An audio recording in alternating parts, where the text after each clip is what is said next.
Le cuirassé américain promis à l'invincibilité est brisé par un kamikaze. Le 5 mai 1944, un géant d'acier quitta discrètement San Francisco pour rejoindre Pearl Harbor.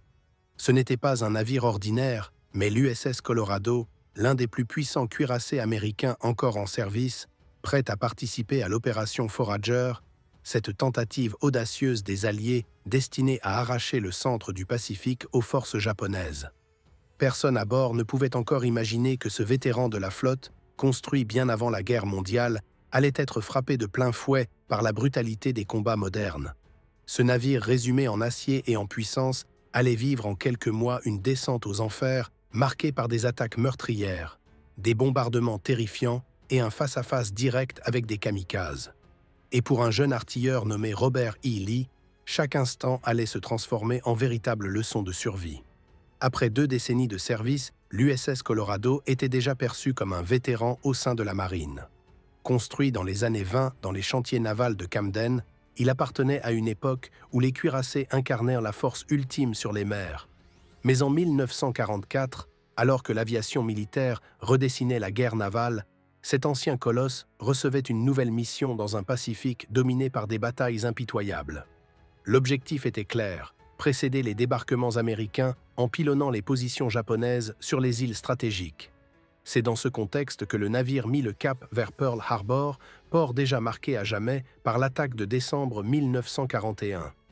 Les hommes savaient qu'ils entraient dans une phase décisive de la guerre. L'USS Colorado n'allait plus seulement symboliser la puissance américaine à travers le monde. Désormais, il devait survivre à des assauts d'une intensité rarement vécue par la marine jusque-là. Les épreuves terribles qui l'attendaient au large de Tinian et lors des sanglants combats pour les Philippines allaient mettre à nu toute la fragilité humaine face à la machine de guerre. En juillet 1944, le cuirassé USS Colorado fut déployé dans une opération cruciale, l'assaut sur l'île de Tinian. Cette petite portion de terre du Pacifique, d'apparence anodine, était devenue l'un des points stratégiques les plus disputés de la guerre. Les Américains savaient que sa conquête serait la clé pour avancer vers Guam et renforcer leur emprise sur l'ensemble des Mariannes, tandis que les Japonais avaient transformé l'île en forteresse. Des milliers de soldats et une impressionnante concentration de batteries côtières attendèrent de recevoir la flotte américaine. Le 16 juillet, l'artillerie navale américaine ouvrit le feu. L'USS Colorado, épaulé par d'autres cuirassés, croiseurs et destroyers, pilonna sans relâche les positions ennemies, s'acharnant particulièrement sur les aérodromes et les défenses côtières. Mais si les salves de canons lourds semèrent la destruction, la riposte japonaise fut immédiate et d'une intensité que l'équipage n'était pas prêt d'oublier. Les batteries de 150 mm, dissimulées au cœur des positions terrestres, commencèrent à cracher directement leurs obus vers le cuirassé américain. En quelques minutes à peine, l'USS Colorado fut la cible d'un véritable déluge de feu. Pas moins de 22 impacts le frappèrent de plein fouet, arrachant le métal, dévastant les superstructures et projetant un souffle qui fit voler les hommes à travers les ponts. 43 marins furent tués sur le coup et près de 200 blessés dans cette tempête de feu. Parmi les survivants, le jeune artilleur Robert E. Lee n'oublia jamais ce moment où plusieurs de ses camarades les plus proches périrent sous ses yeux. Ce qui devait être une simple mission de bombardement devint une épreuve sanglante gravée à jamais dans la mémoire de l'équipage. Le cuirassé, malgré l'ampleur des dégâts, ne coula pas et continua de tirer jusqu'au moment où il dut être relevé pour des réparations urgentes. Mais pour Lee et ses compagnons, cette attaque n'était qu'un avertissement glaçant. La guerre allait devenir encore plus brutale à mesure que la flotte américaine se rapprocherait des Philippines. Après les terribles événements de Tinian, l'USS Colorado dut retourner en arrière pour subir des réparations majeures. Les 22 impacts avaient laissé de profondes cicatrices sur sa coque et son pont, rappelant à tous que même un cuirassé de plus de 30 000 tonnes pouvait être vulnérable face à une défense côtière bien organisée. Les chantiers navals s'activèrent pour remettre en état le colosse, tandis qu'à bord, les marins tentèrent de surmonter le traumatisme. Le bruit assourdissant des explosions, la vision des blessés ensanglantés et l'odeur âcre de la poudre restaient imprimés dans leur mémoire collective. Pour Robert E. Lee, jeune homme à peine intégré à son poste de canonnier, c'était une première confrontation directe avec la brutalité totale de la guerre. Malgré les pertes humaines terribles, La séquence de Tinian fut considérée comme un succès stratégique pour les forces américaines. L'île tomba quelques jours plus tard, permettant d'avancer vers Guam et d'installer de nouvelles bases aériennes alliées au cœur du Pacifique. Pourtant, pour l'équipage de l'USS Colorado, la victoire avait un goût amer. Ils savaient désormais que chaque nouvelle opération risquait d'être encore plus meurtrière. L'idée que le cuirassé, déjà ancien, allait resservir en première ligne après une réparation rapide choquait certains marins. Beaucoup se demandaient combien de temps l'acier tiendrait face à des attaques toujours plus audacieuses de l'ennemi. Durant l'automne 1944, dans un climat de tension maximale, le navire retrouva sa place au sein de la flotte en route vers les Philippines. Cette zone représentait un enjeu gigantesque, car le contrôle de l'archipel signifiait couper les lignes japonaises d'approvisionnement venues d'Indonésie et de Malaisie, privant l'armée impériale de pétrole et de matières premières vitales. L'USS Colorado reçut donc l'ordre de participer activement au soutien des débarquements sur Leyte, qui constituait l'ouverture de la reconquête de l'ensemble du pays. Mais les tactiques japonaises avaient évolué. Conscients de leur infériorité en nombre et en puissance navale, les officiers ennemis décidèrent de miser sur une méthode radicale: les attaques suicides. À bord de leur flotte aérienne, les kamikazes s'apprêtaient à sacrifier leur vie pour transformer leurs avions en véritables bombes vivantes, visant les navires américains de plein fouet. Pour les marins de l'USS Colorado, déjà éprouvés par l'artillerie de Tinian, c'était une perspective glaçante. Défendre un navire contre des avions kamikazes signifiait se tenir derrière les canons anti-aériens jusqu'à la dernière seconde, les yeux rivés sur le ciel où chaque point noir pouvait annoncer la mort. Lorsque la flotte américaine approcha des côtes de Leyte en novembre, la tension monta encore d'un cran. Les hommes savaient que la bataille pour les Philippines ne serait pas une simple série de bombardements. Ce serait un combat acharné, avec des vagues de bombardiers japonais prêts à tout pour infliger un maximum de pertes. Robert E. Lee et ses camarades se préparèrent à vivre de longues journées de veille, de tirs frénétiques et de lutte pour leur survie. Ils ignoraient encore que quelques semaines plus tard, 2 avions kamikazes parviendraient à forcer les défenses du Colorado et transformeraient le pont du Cuirassé en un véritable enfer de flammes et de chair. En novembre 1944, l'USS Colorado entra à son tour dans la bataille des Philippines. Une opération colossale qui mobilisa une puissance navale et aérienne inédite dans l'histoire américaine jusque-là. L'objectif était de reprendre Leyte, une île centrale de l'archipel, afin d'en faire la tête de pont vers l'ensemble des Philippines. Dès les premiers jours, l'équipage du Colorado réalisa que cette campagne serait bien différente des précédentes. Ici, l'ennemi n'hésitait plus à se sacrifier. Les rumeurs sur les attaques kamikazes circulaient déjà à bord, mais beaucoup n'y croyaient pas vraiment, tant l'idée semblait inimaginable. Pourtant, la réalité allait bientôt dépasser toutes leurs craintes. Le 27 novembre, alors que la flotte alliée se trouvait au large de Leyte, une immense formation japonaise apparut dans le ciel. Plus de 60 avions ennemis convergèrent vers les navires américains et ouvrirent un assaut aérien d'une intensité inouïe. Les canons anti-aériens de l'USS Colorado entrèrent aussitôt en action, crachant une pluie de feu dans le ciel, tandis que l'ensemble de la flotte formait une véritable muraille de tir. Les explosions illuminaient à l'horizon, transformant le jour en un chaos aveuglant de flammes et de fumée. Robert E. Lee, cramponné à son poste derrière une pièce anti-aérienne, se battait les yeux rivés vers les silhouettes sombres qui plongeaient depuis les nuages. Malgré la défense acharnée, plusieurs avions parvinrent à percer le barrage de feu. Dans la confusion, 2 appareils ennemis s'abattirent directement sur le Colorado. Le premier heurta de plein fouet le pont bâbord, soulevant une gerbe de flammes et projetant des morceaux de métal incandescents tout autour. Le second kamikaze, lancé à une vitesse vertigineuse, s'encastra dans la structure, déclenchant une explosion si puissante qu'elle aveugla temporairement une partie de l'équipage. Des fragments enflammés furent projetés le long du navire, léchant les superstructures et mettant instantanément le feu à plusieurs zones de vie.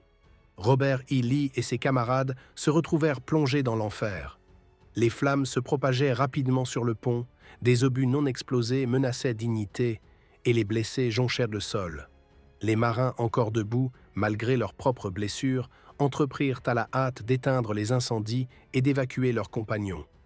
L'un des survivants, George Eminor, décrivit plus tard comment les hommes durent jeter par-dessus bord des munitions encore intactes pour éviter qu'elles ne se déclenchent au milieu du brasier.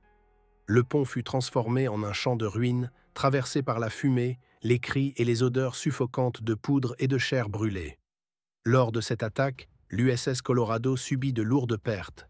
91 marins furent touchés directement, dont une grande partie mortellement blessée. Pour Robert E. Lee, ce fut son dernier combat. Gravement atteint par un éclat d'avion venu s'écraser sur sa batterie, il resta conscient quelques instants encore et parvint à plaisanter faiblement avec ses camarades sur la civière avant d'être transféré vers un navire hôpital. Mais malgré les efforts désespérés des médecins, le jeune artilleur succomba peu après. La brutalité de la fin confirmait ce que tout l'équipage redoutait. Le conflit venait d'entrer dans une dimension où la survie dépendait désormais de la capacité à résister aux assauts suicidaires de l'ennemi. Pourtant, malgré les flammes, les morts et les blessures, l'USS Colorado ne céda pas. Le vieux cuirassé parvint à maintenir sa position et continua d'appuyer les forces américaines sur Leyte. Cette endurance impressionna les officiers alliés qui virent dans la résilience du navire un exemple du moral indestructible de la flotte américaine. Les survivants savaient qu'ils venaient de traverser l'un des épisodes les plus effroyables de leur carrière. Mais la guerre ne leur laissait aucun répit. D'autres opérations s'annonçaient et le Colorado allait de nouveau être sollicité au front. Après l'enfer du 27 novembre, le pont du Colorado ressemblait à un champ de bataille figé dans le temps. Les marins se déplaçaient au milieu des débris, des pans de métal arrachés, des câbles fondus et des flaques de sang coagulées qui témoignaient de la violence du combat. Les survivants, encore groggy, réalisaient à peine qu'ils étaient toujours en vie. L'équipage entier avait été durement frappé et malgré la discipline militaire qui imposait de reprendre les postes au plus vite, chacun portait sur son visage la marque de l'effroi. La perte de Robert E. Lee et de nombreux autres jeunes marins résonnait comme un avertissement brutal. Personne, pas même les plus courageux, n'était à l'abri dans cette guerre. Les heures qui suivirent furent consacrées au sauvetage du navire et de ses hommes. Les équipes de lutte contre l'incendie multiplièrent les efforts pour éteindre les flammes encore actives, tandis que d'autres marins travaillaient sans relâche à jeter hors du bord les munitions restées intactes afin d'éviter une explosion catastrophique. Au milieu de ce chaos, des brancards improvisés circulaient entre les postes, transportant les blessés les plus gravement atteints vers les infirmeries, où les médecins faisaient l'impossible avec des moyens réduits. Beaucoup de marins se rappelleront ce silence étrange qui suivit l'assaut, un silence coupant, lourd, uniquement brisé par les gémissements des blessés et le crépitement des derniers foyers d'incendie. Si le choc humain fut immense, l'épreuve renforça tout de même un sentiment d'unité parmi les survivants. Chaque homme savait qu'il n'avait pas seulement combattu pour défendre une énorme coque d'acier, mais pour protéger la vie de ses camarades. Cette solidarité devint un moteur essentiel pour l'équipage. Beaucoup de marins écrivirent des lettres à leurs familles le lendemain de l'attaque, non pas pour raconter dans le détail ce qu'ils avaient vécu, mais pour laisser transparaître un mélange de fierté et de résignation. Ils voulaient montrer qu'ils tenaient bon, malgré l'horreur, tout en sachant qu'à tout moment, un autre raid ennemi pouvait les faucher. Sur le plan stratégique, la bataille de Leyte constituait déjà un tournant.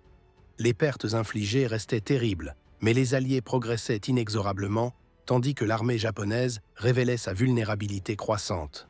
Le recours de plus en plus fréquent aux kamikazes trahissait une situation désespérée. Incapable de rivaliser numériquement ou technologiquement, le Japon misait sur le sacrifice de ses pilotes pour tenter de ralentir l'avance américaine. Les marins du Colorado avaient donc la certitude que la guerre se dirigeait vers une confrontation finale d'une brutalité sans précédent.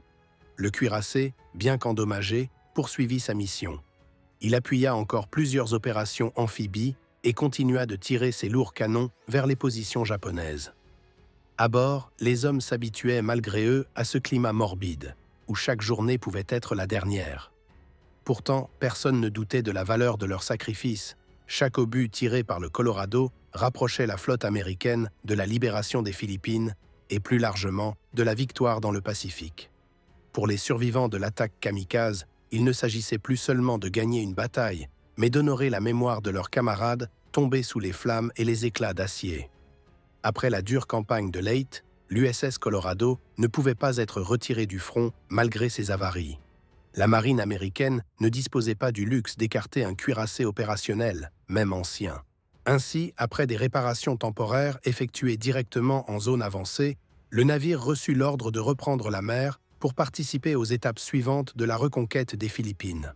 Pour les marins, cela signifiait repartir vers le danger presque sans répit, avec encore en mémoire l'odeur de poudre et les hurlements de leurs camarades brûlés vifs par les attaques kamikazes.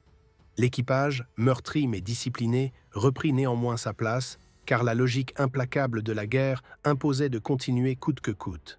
Dès le mois de décembre 1944, les opérations se succédèrent. Le Colorado eut pour mission de soutenir les débarquements sur Mindoro, une île stratégique au sud de Luzon servant de base arrière pour la grande attaque à venir. Les lourds canons de 356 mm entrèrent de nouveau en action, réduisant au silence plusieurs positions japonaises. Chaque salve tonnait comme pour effacer les humiliations et les blessures des attaques subies. Mais les marins savaient que le danger venait désormais surtout du ciel. Les kamikazes devenaient une obsession. À chaque signal d'alerte aérienne, une tension glaciale parcourait le navire car personne ne pouvait prévoir si l'avion ennemi serait abattu à temps ou s'il s'écraserait une seconde plus tard sur le pont. Le caractère suicidaire de ces attaques impressionnait profondément l'équipage. Beaucoup de marins, en discutant lors de leurs rares moments de repos, s'avouaient incapables de comprendre une telle volonté de mourir. Dans leurs lettres, certains décrivaient ces pilotes japonais comme des fantômes venus du ciel, déterminés à tout emporter dans leur chute. La psychologie de l'équipage se transforma peu à peu. Il ne s'agissait plus seulement de se battre contre une armée conventionnelle, mais de résister à des adversaires qui semblaient insensibles à la peur et à l'instinct de survie. Pour les Américains, chaque victoire acquise sous ce climat devenait double. Domination militaire, mais aussi endurance mentale face à une stratégie qui visait directement le moral. En janvier 1945, une nouvelle étape majeure s'amorça. L'assaut de Luzon, la plus grande île des Philippines. Le Colorado fut appelé à frapper les défenses japonaises depuis la mer pour préparer le débarquement massif de l'armée américaine. Une fois encore, ce vieux cuirassé, conçu dans les années 20, se retrouva à l'avant-poste d'une guerre du milieu du XXe siècle, dominée par les bombardiers et les sous-marins. En soutenant le débarquement de Lingayen, il contribua à briser l'un des verrous principaux de la présence japonaise aux Philippines. Toutefois, la menace aérienne demeurait omniprésente et chaque nouvelle sortie en mer impliquait des heures de veille tendues à scruter l'horizon et le ciel. La reconquête des Philippines illustrait déjà de manière éclatante le basculement de la guerre dans un cycle de violence extrême. Les Japonais, coupés de leurs ressources et cernés par la puissance industrielle américaine, tentaient de compenser par la fanatisation de leurs troupes et l'usage du sacrifice. Pour les hommes du Colorado, chaque campagne gagnée signifiait certes un pas vers la victoire finale, mais aussi la perte continue de camarades dans des attaques suicidaires imprévisibles. Le vieux cuirassé, solide malgré les blessures, symbolisait à sa manière la résistance obstinée des navires américains dans le Pacifique. Continuer la lutte, même cabossée, jusqu'à ce que l'ennemi finisse par plier.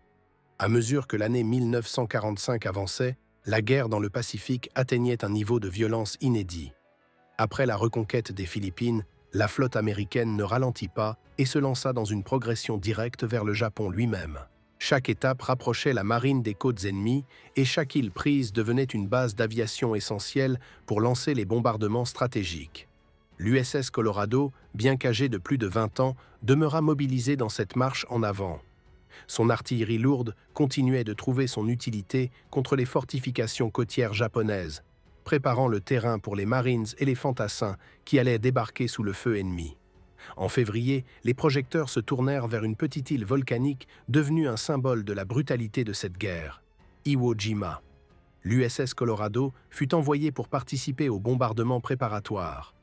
Pendant plusieurs jours, le cuirassé pilonna sans relâche les défenses japonaises enterrées dans un réseau de bunkers et de tunnels.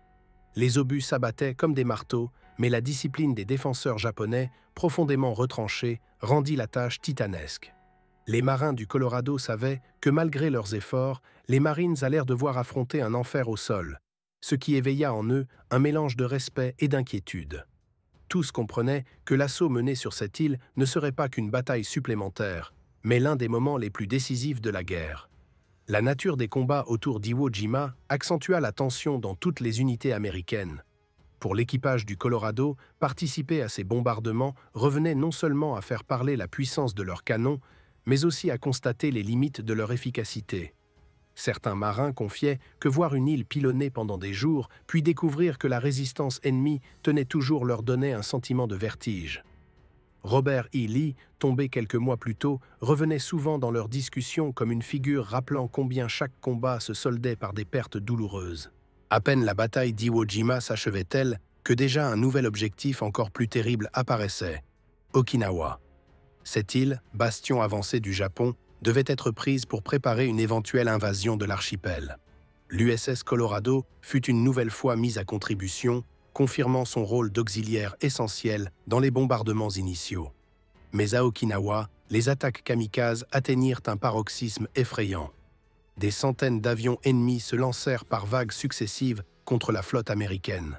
Même si le Colorado n'était pas la cible principale, ses canons anti-aériens durent fonctionner à un rythme épuisant pendant des jours et des nuits entières.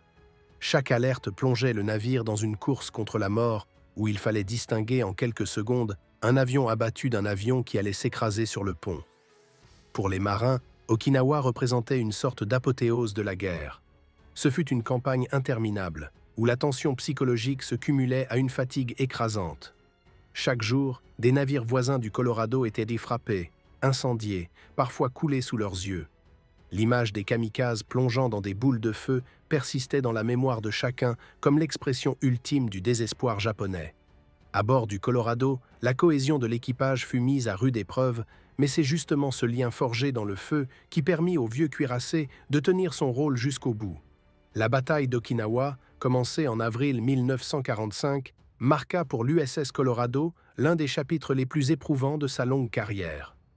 Contrairement aux missions précédentes, où le cuirassé se contentait de bombarder les côtes et de couvrir les débarquements, il fut plongé dans un environnement où le danger aérien était constant, quotidien, presque suffocant. Les pilotes kamikazes multipliaient les attaques de jour comme de nuit, obligeant l'équipage à rester sur le qui-vive en permanence. Le Colorado, pourtant robuste, n'était plus un navire flambant neuf et ses systèmes de détection ainsi que sa défense anti-aérienne étaient mis à rude épreuve. Chaque marin savait qu'un seul avion égaré pouvait faire basculer le destin du navire et de tous ceux qui se trouvaient à bord.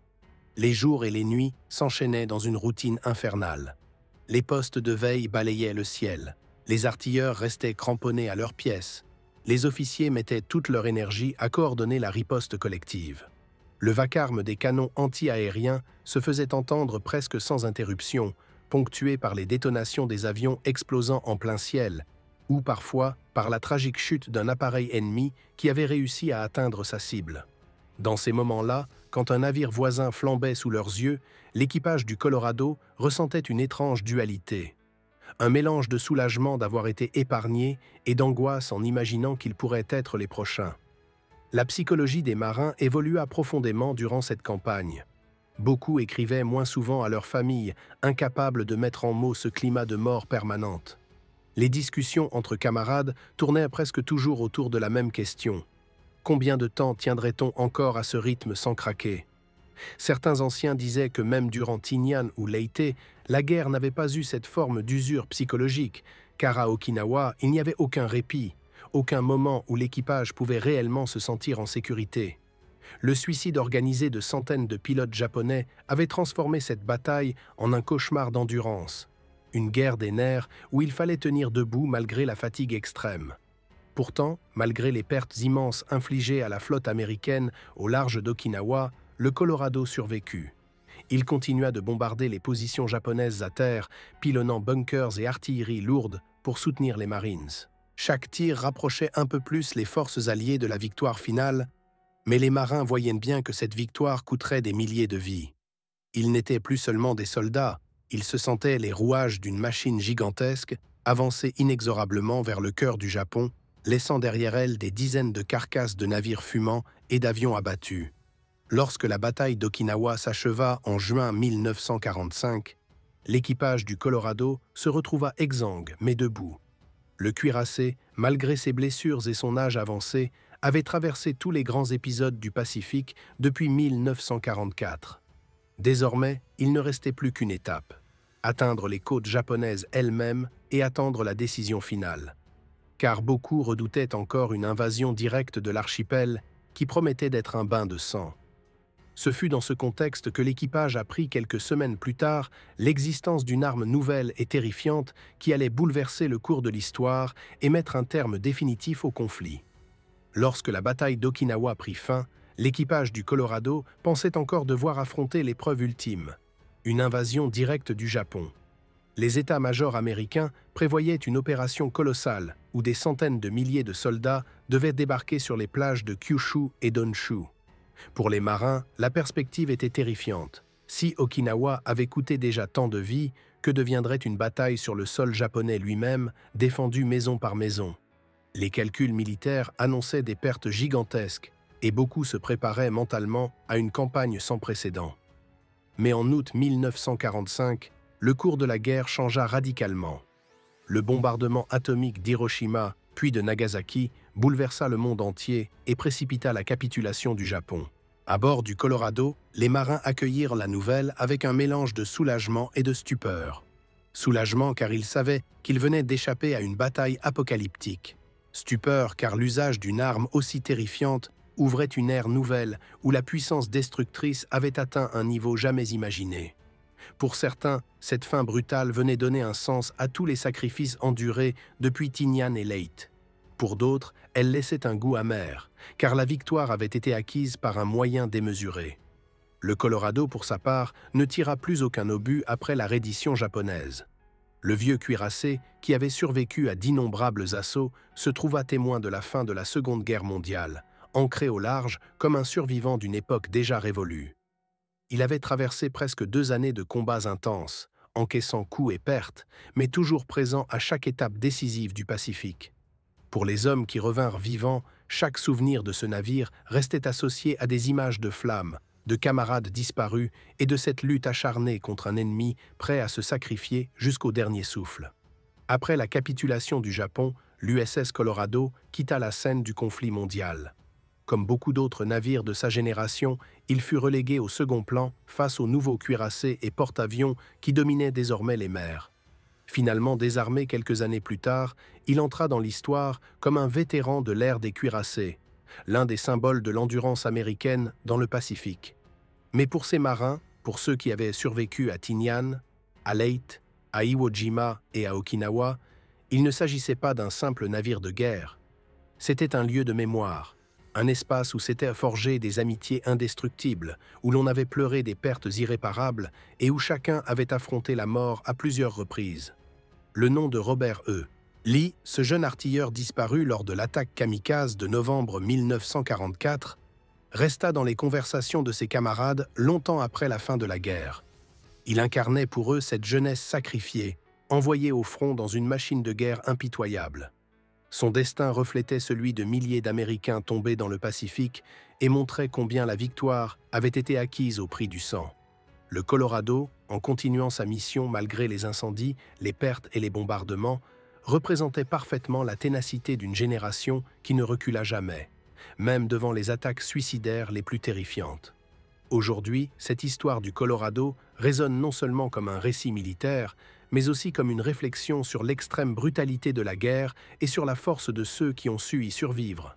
Chaque obus tiré, chaque riposte contre les kamikazes, chaque réparation improvisée sur le pont blessé du cuirassé témoignait de cette volonté inébranlable de tenir jusqu'au bout. Pour les Français qui découvrent ce récit, il ne s'agit pas simplement d'un épisode du Pacifique lointain, mais d'une illustration universelle de la résilience humaine face à l'inhumain. Si cette histoire de l'USS Colorado vous a intéressé, je vous invite à soutenir ce travail. Laissez un like, écrivez un commentaire pour partager vos impressions et abonnez-vous à la chaîne afin de ne rien manquer des prochains récits historiques.